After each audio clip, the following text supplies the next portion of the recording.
quoi est né le socialisme? De la révolte des plus nobles sentiments de l'âme humaine, blessée par la vie, méconnue par la société. Le socialisme est né de la conscience de l'égalité naturelle, alors que la société où nous vivons est tout entière fondée sur le privilège.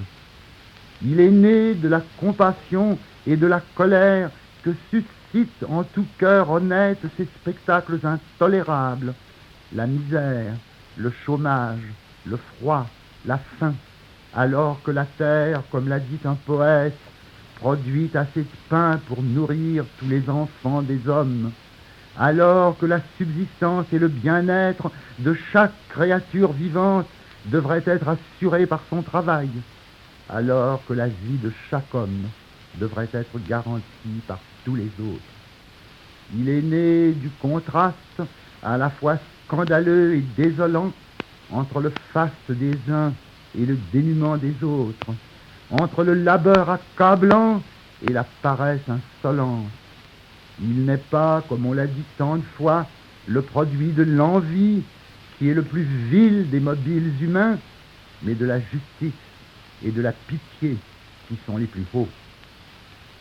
Le socialisme est donc une morale et presque une religion, autant qu'une doctrine.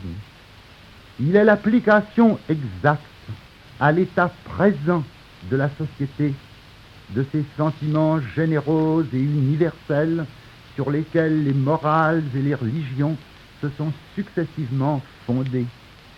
Sa doctrine est économique plutôt que politique. Pourquoi? Parce que l'analyse de l'histoire établit précisément que les faits économiques, c'est-à-dire les formes de la propriété, les phénomènes de production, d'échange et de distribution des denrées, dominent de plus en plus l'évolution des sociétés modernes, gouvernent de plus en plus leurs institutions et leurs rapports politiques.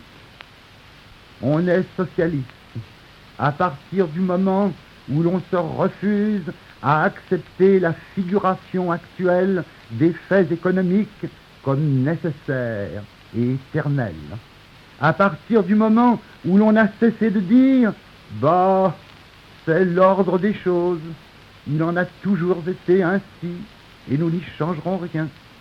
À partir du moment où l'on a senti que ce soi-disant ordre des choses était en contradiction flagrante avec la volonté de justice, d'égalité, de solidarité qui vit en nous.